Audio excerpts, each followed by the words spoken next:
batu penjuru gereja dan dasar yang besar, yaitu Yesus Kristus, pendiri umatnya.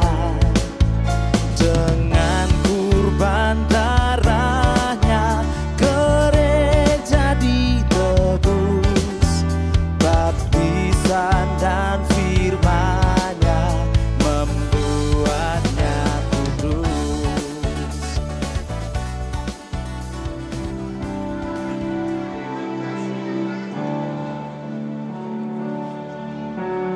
Kuasa-Mu nyata di dalam kelemahanku, kekuatan-Mu menopang seluruh hidupku. Dari mana datang pertolonganku? Hanya Yesus pertolonganku. Engkaulah sumber kekuatan hatiku, tempat persembunyianku. Engkau penolong di saat susahku, tempat perlindunganku. Kau menolong dan perisai di hidupku. Mari jemaat Sanda kembali berdiri. Haleluya. Kita pujian bersama silang bagi kita. Kuasa-Mu nyata di dalam kelemahanku, kekuatan-Mu menopang seluruh hidupku. Dari mana datang pertolonganku? Hanya Yesus pertolonganku. Engkaulah sumber kekuatan hatiku, tempat persembunyianku.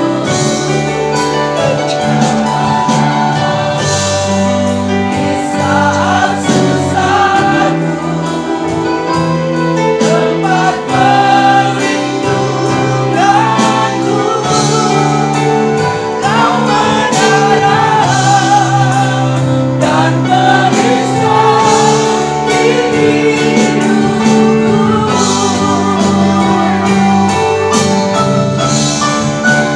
Engkaulah sumber kekuatan hatiku, tempat persembunyianku. Engkau menolong di saat susahku, tempat perlindunganku. Kau menolong dan perisai di hidupku. Kau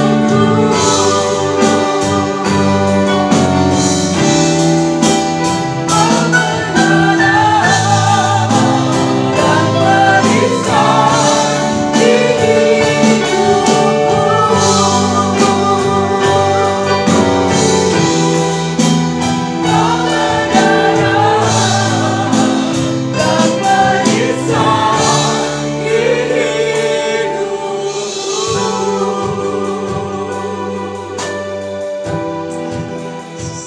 Bapak sudah menyerahkan serahkan kepada hambanya, pendeta Rian Waru. Yesus, terima kasih. Ya, mari kita berdoa sebelum kita membaca dan merenungkan firman Tuhan. Bapak, terima kasih, kami bersyukur Tuhan yang sudah menolong kami sampai pada saat ini. Di dalam aktivitas seminggu yang sudah kami lakukan dan kami kerjakan, kami tahu pertolongan Tuhan, kekuatan yang daripada Tuhan boleh menopang kami. Sehingga saat ini kami boleh datang bersyukur, memuji, muliakan nama Tuhan. Terlebih kami juga akan mendengarkan firman-Mu yang menjadi tuntunan dalam kehidupan kami, menjalani ke depan di dalam berbagai macam hal yang penuh dengan misteri atas kehidupan kami, tapi kami percaya berjalan bersama dengan Tuhan, pimpinan dan bimbingan melalui firman-Mu Bapa yang boleh memampukan kami untuk tetap berada di jalan dan di dalam iman kepada Tuhan. Berkati hamba-Mu dan berkati kami semua, di dalam nama Tuhan Yesus kami berdoa dan mengucap syukur. Amin. Silahkan Bapak Ibu duduk kembali. Shalom. Ya. Mungkin Bapak Ibu yang terkasih dalam Tuhan, kita melihat pada kesempatan sore hari ini sebuah tema yang kita boleh sama-sama gumulkan, yaitu tentang ucapan bahagia, ya. Tentang satu tema ucapan bahagia. Ini sebuah dalam rangkaian khotbah di bukit, tentunya Bapak Ibu yang boleh menolong kita untuk memahami dan mengerti apa sebenarnya yang menjadi tujuan hidup manusia dalam dunia ini. Bapak Ibu, ketika kita diberikan satu pertanyaan kepada kita masing-masing, dan silakan nanti Bapak Ibu boleh menjawab di hatinya Bapak Ibu masing-masing, ya. Pertanyaan ini adalah, apa tujuan hidup manusia dalam dunia ini? Atau dengan kata lain, apa yang sedang kita usahakan, apa yang sedang kita cari, apa yang sedang kita upayakan ketika kita hidup di dalam dunia ini? Berikan waktu 5 detik saja. Udah ketemu? Gak usah panjang, gak usah berkalimat-kalimat, satu kata saja. Oke, gak usah dijawab ya. Maksudnya jawab dalam hati masing-masing. Bapak Ibu yang terkasih dalam Tuhan, ketika kita dipertanyakan apa yang menjadi tujuan hidup kita dan apa yang kita cari, kita sedang usahakan ketika kita menjalani hidup di dalam dunia ini, satu kata itu sederhana, tetapi memang itulah yang sedang diusahakan, yang dikejar, yang diupayakan oleh manusia. Satu kata itu adalah bahagia. Bapak Ibu, nggak ada orang yang hidup dalam dunia ini kemudian dia berdoa, Tuhan berilah aku kesusahan, gitu ya. Tuhan berilah aku kelemahan. Tetapi manusia akan berdoa dan memperjuangkan satu kata, apa yang dinamakan dengan kebahagiaan. Apa yang dinamakan dengan bahagia, itulah yang sedang kita cari, itulah yang sedang kita kejar, itulah yang sedang kita kemudian upayakan di dalam kehidupan ini. Tapi pertanyaannya, apakah kemudian bahagia itu adalah sesuatu hal yang berdosa? Ya, tentunya bahagia itu tidak menjadi hal yang berdosa. Bapak Ibu, Allah sendiri tidak anti dengan apa yang dinamakan dengan kebahagiaan. Namun apa yang dinamakan kebahagiaan oleh kebanyakan orang, inilah yang menjadi poin bagi kita. Karena apa yang manusia sebut kebahagiaan, oleh kebanyakan orang mendefinisikan kebahagiaan dan mengejar kebahagiaan itu sendiri, seringkali kebahagiaan adalah kebahagiaan yang semu, ya. Apa yang dikejar oleh manusia ketika manusia, istilahnya di dalam ketika dia belum menikah, ya. Ketika single, wah, kayaknya bahagia ya kalau punya pasangan. Nah Bapak Ibu, udah menikah ini, dia katakan, wah Tuhan terima kasih aku bahagia. Tapi benar Bapak Ibu kita menjadi bahagia? Karena ketika sudah menikah, orang akan bertanya, apa yang dipertanyakan? Kapan punya anak, gitu kan? Tadi waktu sebelum menikah, kapan menikah, gitu kan? Setelah menikah, kapan punya anak? Bapak Ibu, kadang orang mengatakan, ya bahagia sih, tetapi kebahagiaan itu belum lengkap kalau seorang anak itu belum hadir dalam keluarga itu. Nah, manusia mengusahakan mengejar apa yang dinamakan dengan bahagia. Ketika sudah punya anak, anaknya sudah besar dan sebagainya, tentunya kita dipertanyakan Bapak Ibu, kayaknya kurang klop gitu ya. Kita sudah punya dalam arti kata udah punya pasangan, sudah punya anak itu sudah besar, kayaknya kurang pas kalau belum mantu, belum punya cucu gitu ya. Dan inilah yang terus manusia kejar Bapak Ibu. Satu kebahagiaan yang ketika punya kendaraan yang mungkin itu sudah cukup bagi kita, wah pengennya punya kendaraan yang lebih lagi gitu ya. Dan manusia mengejar akan hal itu. Dan inilah seringkali kebanyakan orang mendefinisikan dan mengejar suatu kebahagiaan yang semu dalam hidup ini. Manusia, apa yang dikejar oleh manusia, apa yang sedang diperjuangkan, apa yang sedang diraih oleh manusia, ternyata bukanlah kebahagiaan yang sejati. Maka pada kesempatan sore hari ini kita perlu belajar tentang kebahagiaan yang sejati dari pengajaran Tuhan Yesus yang disebut sebagai ucapan bahagia. Nanti kita bisa melihat Bapak Ibu yang terkasih dalam Tuhan sebuah kontras ketika orang mengatakan, berbahagia kamu ya kalau sugih gitu ya, kita punya banyak harta, wah berbahagia hidupnya. Kalau sehat, kalau kita punya kedudukan, punya kuasa, orang akan menyebut kita berbahagia. Tetapi berbeda halnya dengan pengajaran Tuhan Yesus. Ini secara logika akan kontras. Bagaimana disebut berbahagia orang yang berduka cita? Bagaimana disebut berbahagia orang yang miskin? Bagaimana disebut berbahagia orang yang dianiaya nantinya? Maka kita akan belajar bagian firman Tuhan ini di dalam Matius pasal yang kelima, ayat yang pertama sampai ayat yang ke-10. Saya akan bacakan bagi kita semua. Bapak Ibu silahkan dapat mengikutinya di dalam Alkitabnya masing-masing. Matius pasal 5 ayat 1 sampai 10. Demikian firman Tuhan. Ketika Yesus melihat orang banyak itu, naiklah ia ke atas bukit, dan setelah ia duduk, datanglah murid-muridnya berkat kepadanya. Ya, maka Yesus pun mulai berbicara dan mengajar mereka, katanya, berbahagialah orang yang miskin di hadapan Allah, karena merekalah yang empunya kerajaan surga. Berbahagialah orang yang berduka cita, karena mereka akan dihibur. Berbahagialah orang yang lemah lembut, karena mereka akan memiliki bumi. Berbahagialah orang yang lapar dan haus akan kebenaran, karena mereka akan dipuaskan. Berbahagialah orang yang murah hatinya, karena mereka akan beroleh kemurahan. Berbahagialah orang yang suci hatinya, karena mereka akan melihat Allah. Berbahagialah orang yang membawa damai, karena mereka akan disebut anak-anak Allah. Berbahagialah orang yang dianiaya oleh sebab kebenaran, karena merekalah yang empunya kerajaan surga. Bapak Ibu yang terkasih dalam Tuhan, kita melihat sebelum kita merinci ya bagian firman Tuhan dalam 8 ucapan bahagia yang disebutkan oleh Tuhan Yesus, kita akan mengawalinya Bapak Ibu di dalam pengantar terlebih dahulu.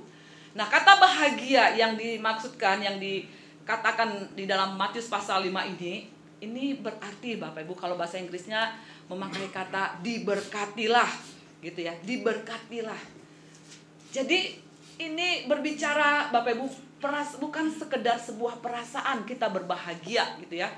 Bukan hanya sekedar sebuah perasaan bahwa saya ini senang, saya ini sukacita, saya ini berbahagia.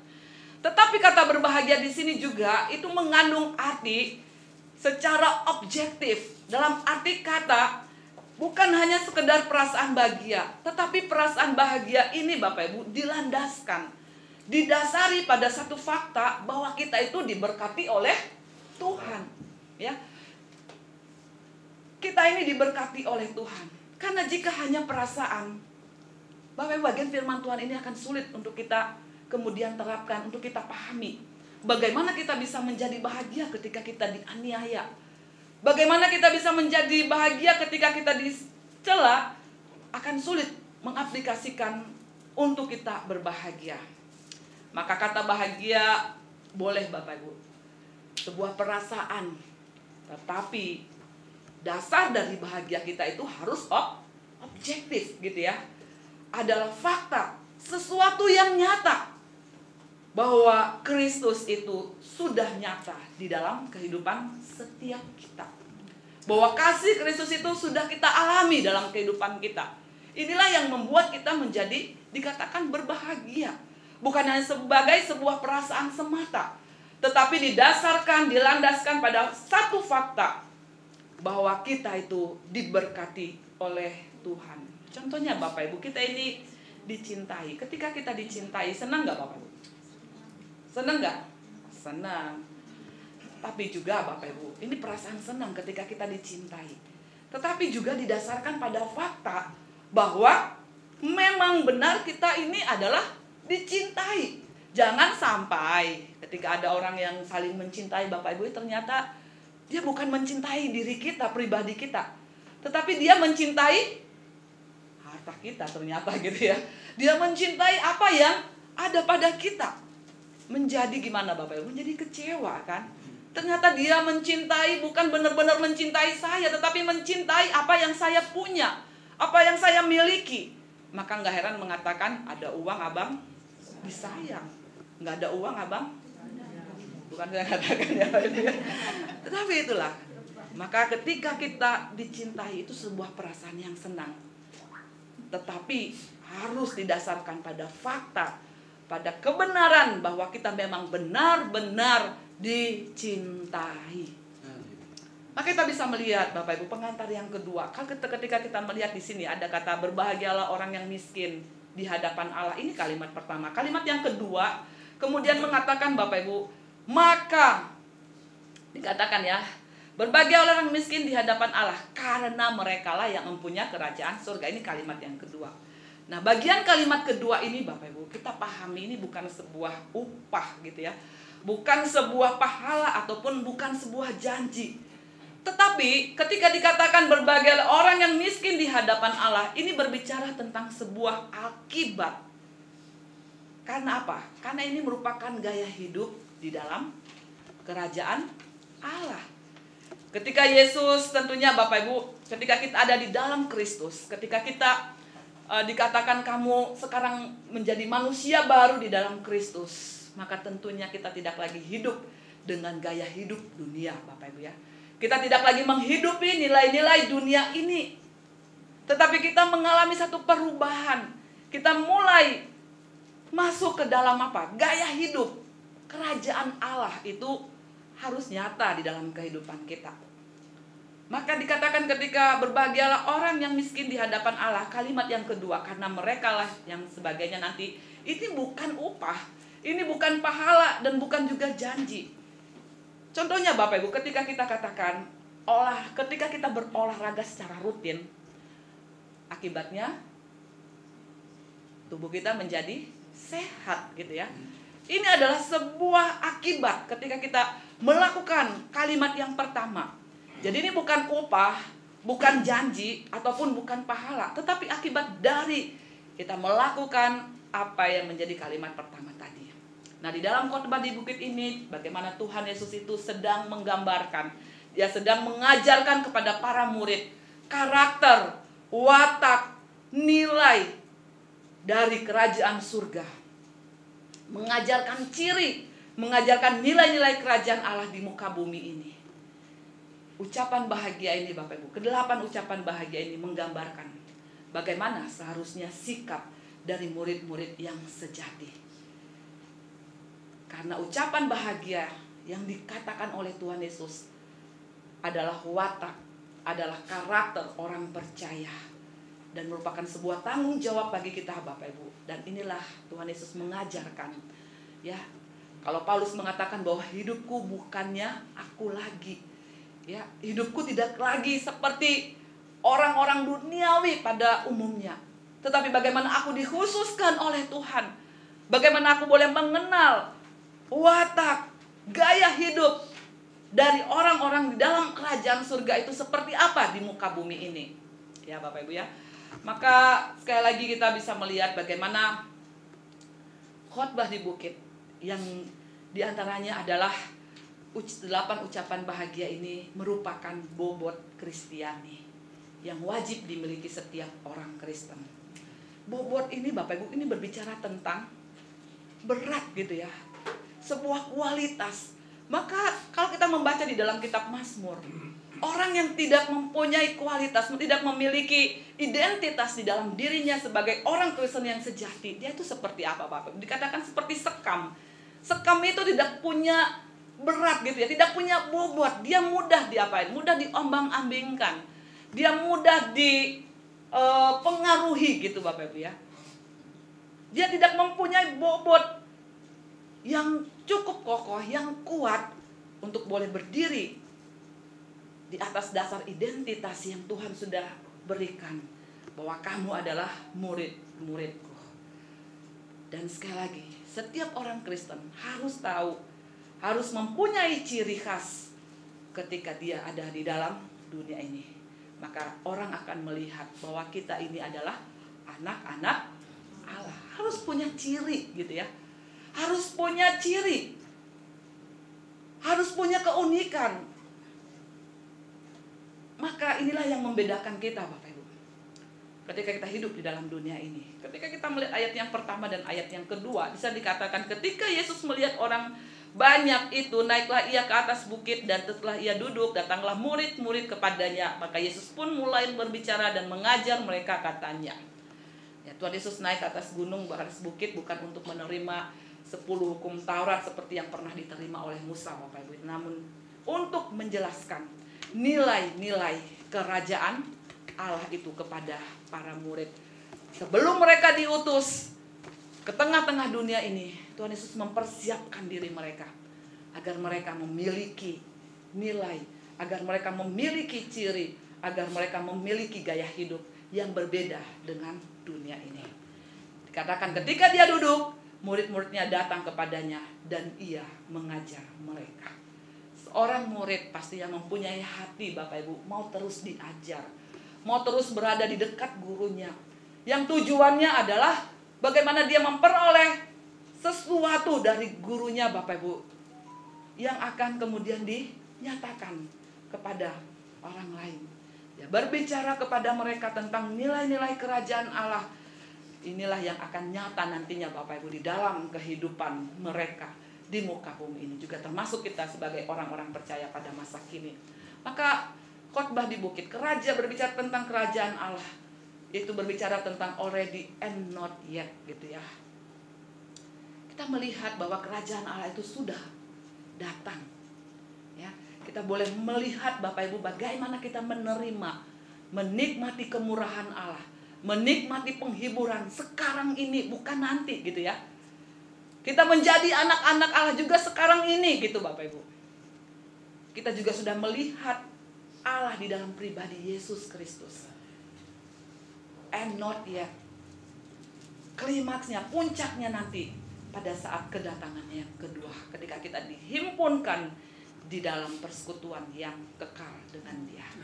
Bapak Ibu sang terkasih dalam Tuhan, maka kita melihat ucapan bahagia yang boleh menjadi ciri dari kehidupan orang Kristen. Yang pertama dikatakan, berbahagialah orang yang miskin di hadapan Allah, karena merekalah yang empunya kerajaan surga. Bapak Ibu, kata miskin seringkali kita pahami secara negatif, gitu ya. Enggak ada kata miskin yang kemudian dipahami secara positif, gitu Bapak Ibu. Pengertian miskin di dalam bagian ini, Bapak Ibu, adalah keadaan yang benar-benar tidak memiliki apa-apa selain dia bergantung kepada orang lain. Jadi ketika kita mengatakan, wah aku miskin, tapi kita masih punya deposit, gitu Bapak Ibu, yang besar di rekening bank kita, itu belum dikategorikan di dalam bagian ini, gitu ya. Ketika kita mengatakan aku tidak punya apa-apa, miskin, tapi kita masih punya rumah sederhana sangat sempit sekali, itu pun belum dikategorikan miskin, gitu ya Bapak Ibu. Tetapi miskin di dalam hal ini benar-benar di dalam keadaan tidak memiliki apa-apa, yang sandarannya hanya kepada Tuhan. Dia hanya bisa mengharapkan belas kasihan dari orang lain. Apa yang dia miliki, dia sadar itu adalah dari Tuhan. Bapak Ibu, maka miskin di hadapan Allah ini bukan benar-benar miskin secara kebendaan, gitu ya. Kita tidak punya apa-apa, tetapi di sini berbicara tentang sikap hati kita. Orang yang kaya disebut juga orang yang miskin di hadapan Allah ketika dia menyadari apa yang dia punya, apa yang dia miliki, pencapaian-pencapaian yang boleh dia raih, itu semuanya adalah dari Tuhan. Ya. Apa yang aku punya saat ini Tuhan, apa yang aku miliki, semuanya dari Tuhan. Inilah Bapak Ibu, yang miskin di hadapan Allah berbicara tentang sikap hati kita. Kita tidak mengandalkan materi kita, harta kita untuk menjadi pengharapan atas kehidupan ini. Kita tidak juga mengandalkan apa yang kita punya untuk kemudian kita bermegah bahwa kita tidak membutuhkan Tuhan di dalam hal ini. Tidak Bapak Ibu ya. Miskin yang dimaksudkan oleh Tuhan Yesus ini jelas-jelas menunjuk kepada keadaan spiritual kita, ya, keadaan rohani kita. Yang dalam hal ini Bapak Ibu kita melihat bagaimana kita mau terus bergantung kepada Allah. Di tengah segala kesesakannya, Daud pun pernah berseru Bapak Ibu, dia mau tetap menantikan Allah. Dia mau tetap berharap kepada Tuhan. Maka orang yang miskin di hadapan Allah itu harus sungguh-sungguh Bapak Ibu mengakui kemiskinannya secara spiritual di hadapan Tuhan. Ya, menyadari bukan hanya kemiskinan tapi benar-benar bangkrut gitu ya, tidak punya kekuatan, tidak punya daya. Maka inilah orang yang disebut sebagai orang yang miskin, yang tangannya selalu menengadah. Tadi katakan Bapak Ibu, ini bukan bicara tentang kebendaan ya, tapi benar-benar sikap hati kita. Kita punya pun segala sesuatu apa yang dalam dunia ini, tapi kita sadar Tuhan ini tidak dapat kuandalkan. Aku mau terus mengandalkan Tuhan. Dan kita melek pagi hari Bapak Ibu, kita mau Tuhan tolonglah, Tuhan ya aku mau tetap berharap sampai kita memejamkan mata di malam hari. Kita mau terus bergantung ya, kita mau terus berharap hanya kepada Tuhan. Bapak Ibu yang terkasih dalam Tuhan, sadarkah kita seperti perumpamaan yang Tuhan Yesus pernah katakan ketika dua orang datang untuk berdoa dalam rumah Tuhan ya, dalam bait Allah, yang seorang Farisi, yang seorang pemungut cukai. Orang Farisi datang Bapak Ibu di dalam segala apa yang sudah dia lakukan, dia kerjakan. Ya, aku tidak sama seperti pemungut cukai ini, aku tidak begini, tidak begitu. Tetapi pemungut cukai ini datang dengan hati yang hancur. Dia datang kepada Tuhan, ya Allah kasihanilah aku orang yang berdosa ini. Enggak ada yang dapat diandalkan Tuhan, enggak ada yang dapat dibanggakan. Keberadaanku sungguh sangat nyata di hadapan-Mu. Bapak Ibu yang terkasih dalam Tuhan, orang yang bergantung kepada Allah, orang yang miskin di hadapan Allah, dikatakan merekalah yang empunya kerajaan surga. Menjadi bagian dalam kerajaan Allah bagi mereka yang tidak punya apa-apa. Justru merekalah yang punya segalanya. Ketika kita menyadari bahwa kita ini tidak ada apa-apanya, kita menyadari bahwa kita ini tidak mampu jika Tuhan tidak memampukan kita. Kita ini tidak dapat berbuat apa-apa jika Tuhan tidak beserta dengan kita. Maka dikatakan merekalah yang empunya, merekalah yang berbagian di dalam kerajaan Allah. Justru kepada mereka yang merasa bahwa mereka memang tidak mempunyai daya, mereka yang tidak mempunyai ya satu pegangan di dalam dunia ini, hal apapun, kekayaan apapun Bapak Ibu tidak bisa diandalkan. Bagi merekalah yang dikatakan justru merekalah yang punya segala-galanya. Bagaimana dengan sikap hati kita di hadapan Allah Bapak Ibu? Apakah setiap hari kita mau terus bergantung kepada Tuhan? Apakah setiap hari kita mau berharap kepada Tuhan? Kita tidak mau mengandalkan apa yang ada pada kita sebagai sumber pengharapan dalam hidup ini. Kita mau terus, Tuhan tolonglah aku, Tuhan peganglah tanganku untuk terus melangkah di dalam hidup ini. Bapak Ibu yang kedua dikatakan berbahagialah orang yang berduka cita karena mereka akan dihibur. Duka cita dalam hal ini Bapak Ibu dimaksudkan di sini bukanlah duka cita akibat kematian orang yang kita cintai ya. Bukan kematian orang-orang yang kita kasihi, dan juga bukan kehilangan dari seorang kekasih gitu Bapak Ibu ya. Duka cita di sini harus dipahami di dalam konteks kerajaan Allah. Duka cita dalam hal ini adalah duka cita karena ketika kita melakukan dosa, ketika kita melakukan pelanggaran di hadapan Allah, kita menangisi dosa kita dan kita mau bertobat. Orang yang seperti ini adalah dikatakan orang yang berbahagia. Bapak Ibu, pertanyaannya apakah ketika kita melakukan pelanggaran di hadapan Allah, apakah kita menangis akibat dosa-dosa yang kita lakukan? Apakah kita berduka cita, Tuhan ampuni aku sudah mendukakan hatimu? Apakah hal itu membuat kita berduka cita Bapak Ibu? Orang-orang yang sedang berduka cita seperti ini, yang menangisi dosa-dosa dan kejahatannya, dikatakan akan dihibur. Dan satu-satunya Bapak Ibu penghiburan yang dapat melepaskan mereka dari sengsaranya adalah pengampunan. Tetapi sayangnya Bapak Ibu, sangat sulit bagi kita untuk menangis akibat dosa-dosa kita. Lebih sering kita membela diri, membenarkan diri. Ketika kita melakukan satu pelanggaran, oh enggak loh, bukan aku, sebenarnya begini. Wah Bapak Ibu, kita mencari berbagai macam hal untuk membenarkan diri. Maka selamanya Bapak Ibu, ketika kita tidak menyadari akan dosa-dosa kita, kita tidak akan pernah menjadi orang yang berbahagia. Kita akan ngeyel gitu ya, kita akan menyela, kita akan mencari banyak alasan membenarkan diri kita ketika kita melakukan dosa. Hal ini juga bersangkut paut Bapak Ibu, bukan atas dosa-dosa kita juga, tapi juga atas dosa-dosa orang lain. Ketika anak kita berbuat dosa Bapak Ibu, apakah kita yang menjadi orang tua, ya, menjadi orang tua yang gimana? Babanu gitu ya. Apakah kita menjadi orang tua, ya biarinlah. Tapi ketika kita menjadi orang tua Bapak Ibu, kita akan menangis gitu kan. Ketika anak kita jatuh di dalam dosa, hati orang tua mana yang gak hancur gitu Bapak Ibu ya. Hati orang tua mana yang tidak sedih datang kepada Tuhan, Tuhan tolong anakku. Ini berbicara juga Bapak Ibu menangisi dosa orang-orang lain. Saudara seiman kita nggak ngapok-ngapoki gitu ya, kapok gitu kan. Ya, kapok ataupun kita syukur gitu ya, enggak Bapak Ibu. Ketika ada orang lain ataupun saudara seiman kita yang jatuh ke dalam dosa, kita ikut di dalamnya.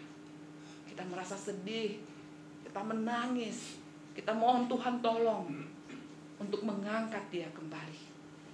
Orang yang menangisi dosa, baik dosanya sendiri Bapak Ibu maupun dosa orang lain, mereka dikatakan akan berbahagia karena mereka akan dihibur.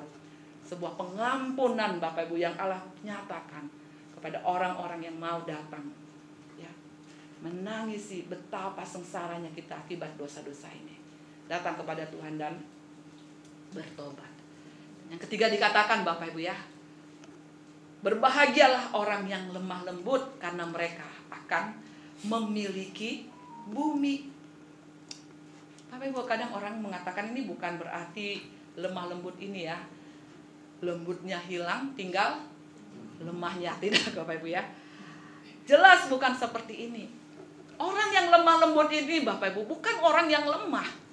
Dia punya kekuatan, dia punya kuasa, dia punya otoritas untuk mengontrol orang lain. Tetapi kita bisa melihat buah roh yang ke-9, ada penguasaan diri di dalamnya. Orang yang lemah lembut Bapak Ibu bukan orang yang lemah, tetapi dia adalah orang yang mampu mengontrol kekuatannya dan berharap kepada Tuhan saja. Dia bisa Bapak Ibu membalas. Dia mampu, dia punya kuasa, dia punya otoritas untuk membalas, tetapi dia memilih untuk tidak melakukannya. Kita hidup di dunia yang tidak mudah untuk lemah lembut. Contohnya Bapak Ibu di dalam keluarga kita masing-masing. Wah, sebagai kepala rumah tangga, suami gitu ya, aku ini punya power, aku ini punya kuasa. Dia salah gunakan gitu Bapak Ibu. Kuasanya untuk apa? Untuk apa? Ringan tangan gitu ya kepada istrinya, bukan ringan tangan membantu gitu Bapak Ibu ya. Ringan tangan, wah, mukul istrinya gitu ya, menyakiti istrinya. Si istri juga nggak mau kalah gitu Bapak Ibu. Ketika dia disakiti, dia akan gimana? Oh gitu ya. Ya wes, mulai sekarang aku nggak akan ngurus rumah tangga. Kamu mau makan wes makan, kamu mau begini gimana wes. Ini Bapak Ibu adalah semangat bagaimana kita tidak punya hati yang lemah lembut di dalam hal ini. Bapak Ibu yang terkasih dalam Tuhan, maka sekali lagi kita punya kuasa, kita punya otoritas, kita punya apa yang dinamakan dengan kemampuan untuk melakukan segala sesuatu. Tetapi dikatakan apa Bapak Ibu? Kita mempunyai kontrol atas diri kita untuk tidak melakukannya. Kita mau belajar dari ya, seorang pribadi yang lemah lembut yang tidak lain adalah Tuhan kita Yesus Kristus sendiri. Ya, lemah lembut ini berbicara tentang masalah kemampuan kita untuk mengontrol kekuatan kita. Jadi lemah lembut di sini Bapak Ibu bukan orang yang kelihatannya lemah lembut gitu ya, bahasanya lemah lembut, tapi keras gitu. Suka marah, menyimpan kebencian, menyimpan dendam, tidak demikian. Ini berbicara tentang sebuah hati yang mau dibentuk oleh Tuhan melalui firman-Nya. Dan inilah yang membuat dia menjadi orang yang lemah lembut. Dia mengontrol emosinya, mengontrol kekuatannya, untuk tetap mengasihi sesamanya. Bapak Ibu yang terkasih dalam Tuhan, adalah kita boleh tetap ditolong oleh Roh Kudus untuk menyatakan ya ciri dari warga kerajaan Allah yang memiliki hati yang lemah lembut, mempunyai kontrol atas segala sesuatu yang mampu kita lakukan di dalam pertolongan Roh Kudus. Bapak Ibu yang terkasih dalam Tuhan, orang yang lemah lembut dikatakan akan memiliki bumi. Tadinya kita menyangka Bapak Ibu, orang yang punya kuasa itulah yang berkuasa. Orang yang kuatlah yang mampu bertahan, bisa memiliki kuasa untuk menaklukkan segala sesuatu. Tapi kita bisa melihat Bapak Ibu, dunia mungkin sering mengatakan yang lemah akan tersingkir. Orang-orang yang demikian Bapak Ibu, orang-orang yang berpikir demikian adalah keliru. Ketika Tuhan mengatakan berbahagialah orang yang lemah lembut. Oleh karena apa Bapak Ibu? Oleh karena merekalah yang akan memerintah bersama dengan Kristus. Mereka bahkan memiliki bumi, karena bumi ini adalah milik Kristus sendiri. Bapak Ibu sendiri, inilah yang disadari oleh Paulus ketika dia mengatakan bahwa dia tidak mempunyai segala sesuatu, namun dapat melukiskan dirinya selaku yang memiliki segala sesuatu di dalam Kristus Yesus. 2 Korintus 6 ayat 10. Bapak Ibu yang terkasih dalam Tuhan, kemudian kita bisa melihat ya, ciri dari warga kerajaan Allah itu dikatakan Bapak Ibu, berbahagialah orang yang lapar dan haus akan kebenaran, karena merekalah yang akan dipuaskan. Pertanyaannya, apa itu kebenaran dalam hal ini? Kebenaran dalam hal ini adalah standar, adalah ukuran untuk hidup benar. Tentunya ketika tanya, apa yang menjadi standar hidupmu? Apa Bapak Ibu? Apa yang menjadi standar hidup kita? Adalah firman Tuhan. Ukuran hidup benar adalah firman Tuhan. Maka dikatakan lapar dan haus akan kebenaran. Kita makan karena kita lapar. Kita minum karena kita haus. Maka di sini berbicara tentang hasrat yang kuat terhadap kebenaran dan persandaran yang kokoh, yang total, menyadari bahwa kebutuhan yang penting, ya, rasa haus dan lapar ini adalah sebuah kebutuhan yang penting.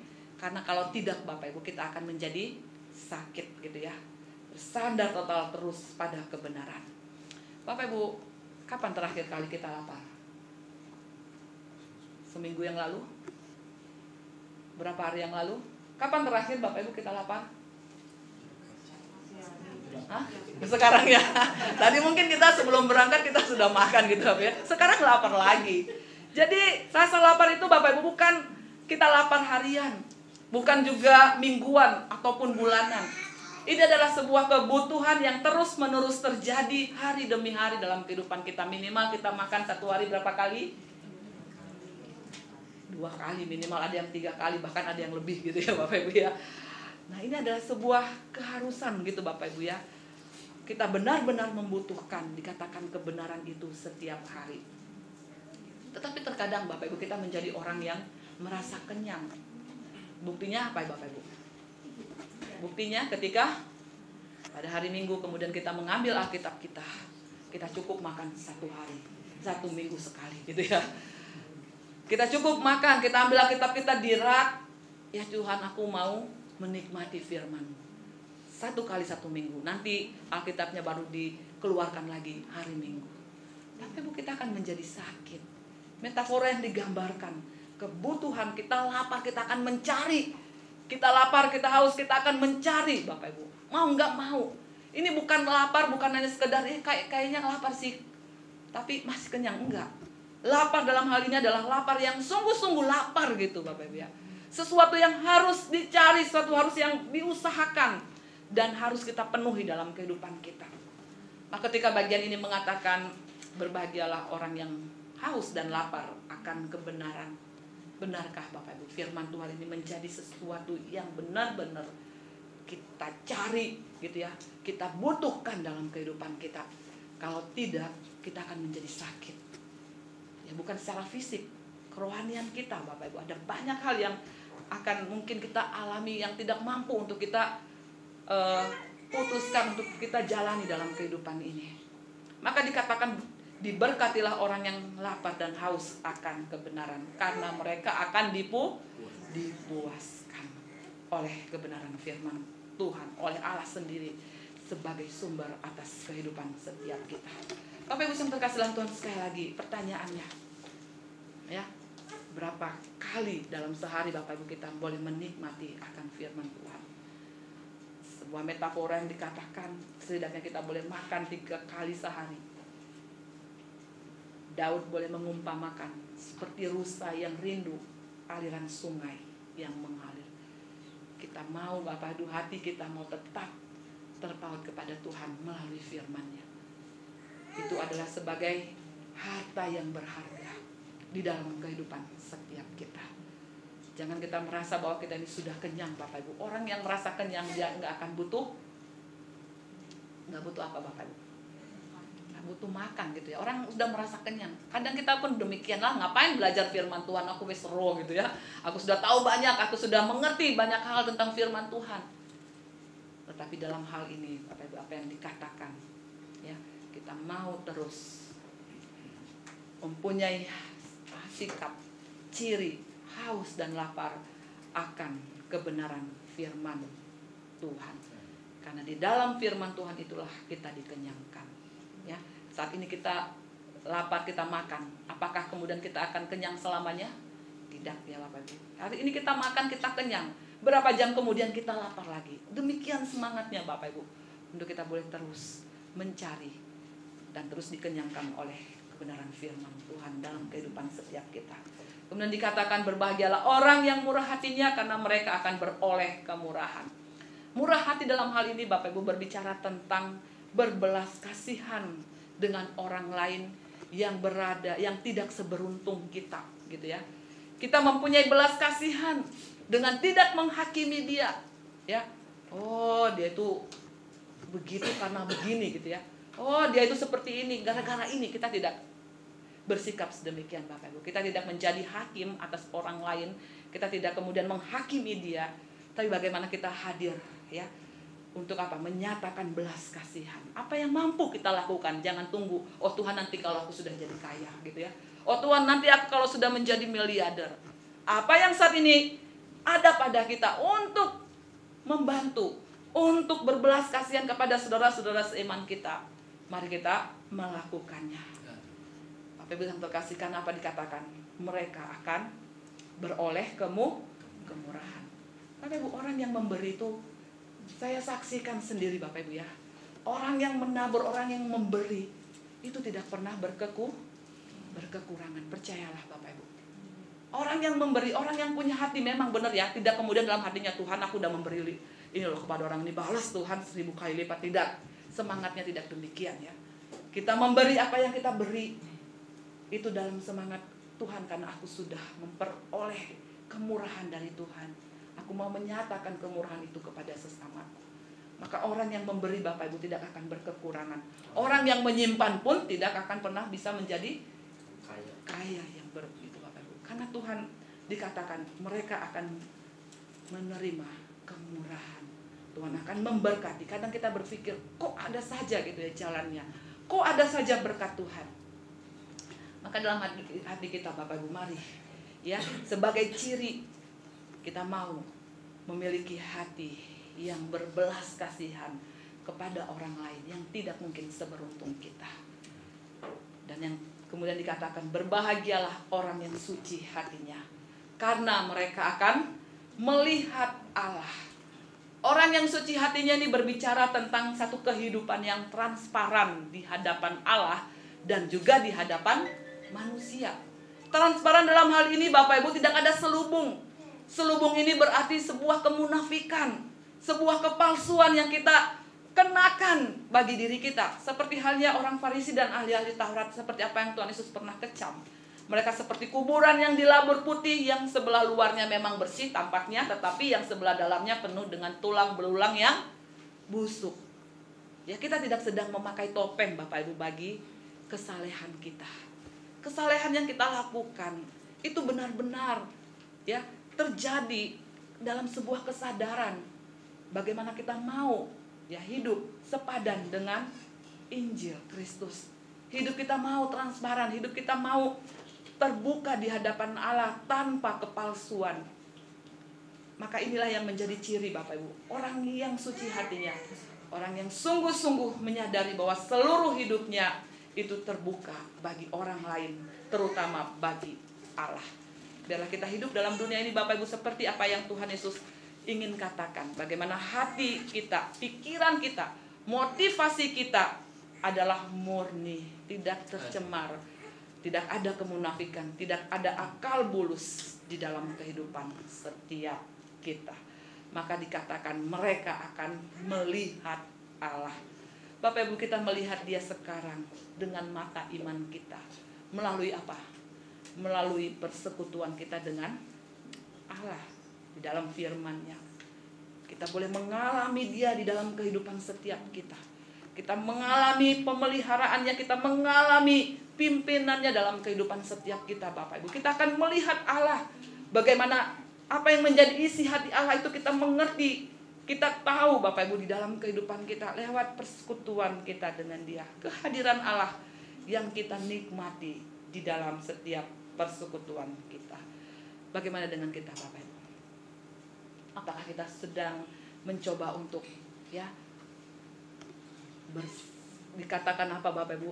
Ada hal-hal yang menyelubungi hati kita yang tidak sesuai seharusnya dengan kehidupan kita. Tapi biarlah kita mau seperti apa yang firman Tuhan katakan sebagai ciri dari warga kerajaan Allah. Biarlah kita boleh memiliki hati yang dikatakan apa Bapak Ibu? Yang suci, ya. Dan yang terakhir yang ayat 9 dikatakan Bapak Ibu, yang ke-7 dikatakan berbahagialah orang yang membawa damai karena mereka akan disebut anak-anak Allah. Bapak Ibu, satu-satunya yang memungkinkan kita untuk boleh membawa damai di tengah-tengah dunia ini adalah satu kesadaran bahwa kita ini sudah terlebih dahulu didamaikan dengan Allah melalui pengorbanan Kristus di atas kayu salib. Di dalam dunia ini Bapak Ibu ada banyak perselisihan, ada banyak konflik, ada banyak pertengkaran di sana sini.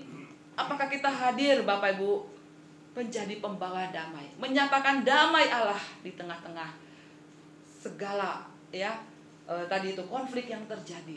Jangan sampai keberadaan kita justru menjadi kita hadir bukan sebagai air yang memadamkan Bapak Ibu ya, tetapi kita hadir mungkin sebagai bensin yang semakin membesarkan masalah itu. Dikatakan berbahagialah orang yang membawa damai. Kita mau hadir di tengah-tengah dunia ini Bapak Ibu menjadi pembawa damai Allah. Kita tidak akan menyimpan ya istilahnya apa itu yang dinamakan rasa dendam, sakit hati, kecewa dan lain sebagainya. Kita mau mengampuni orang yang bersalah kepada kita. Mereka ketika kita menyakiti orang lain, kita nggak akan pernah gengsi Bapak Ibu untuk apa? Meminta maaf terlebih dahulu gitu ya. Karena demikian Bapak Ibu kita boleh menjadi pembawa damai bagi sekitar kita secara khusus. Kadang orang tua gimana Bapak Ibu, gengsi ya. Masa aku harus minta maaf pada anakku gitu ya. Udah ngerti pada hal itu Bapak Ibu. Gimana? Kita nggak mau menyatakan damai itu. Kita nggak mau mengakui nak, maafkan papa, maafkan mama. Tadi sudah berbicara kasar pada kamu. Ya. Demikian seharusnya apa yang kita lakukan.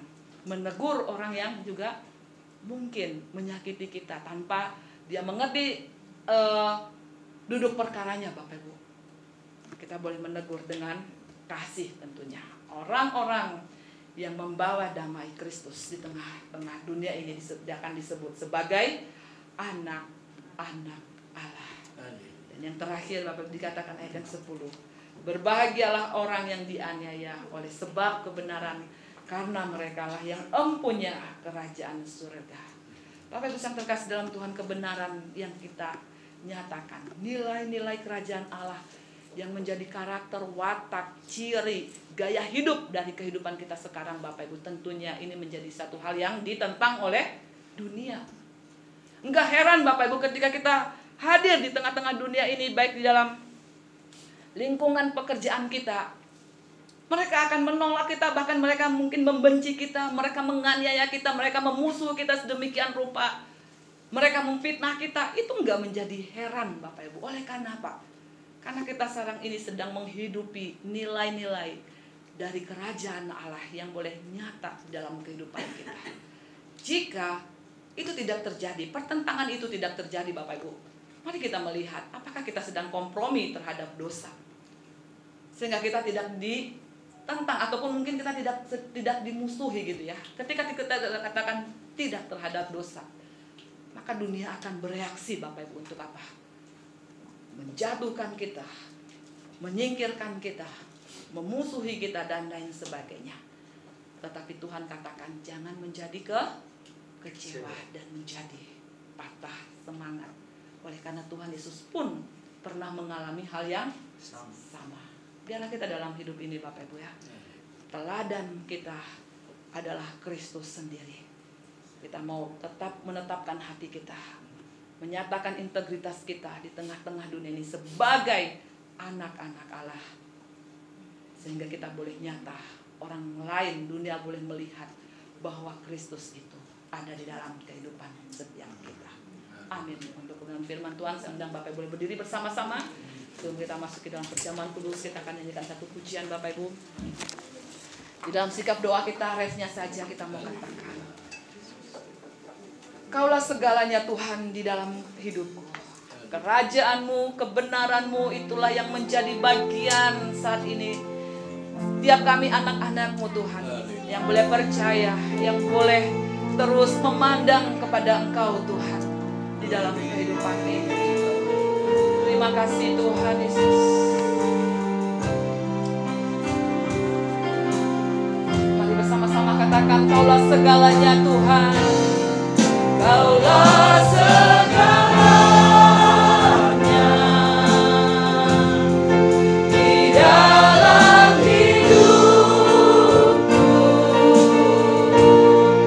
Kerajaanmu, kebenaranmu, itu bagianku. Kaulah yang kupandang, Kaulah yang kupandang.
kuasa-Mu Tuhan boleh mengubahkan kehidupan kami.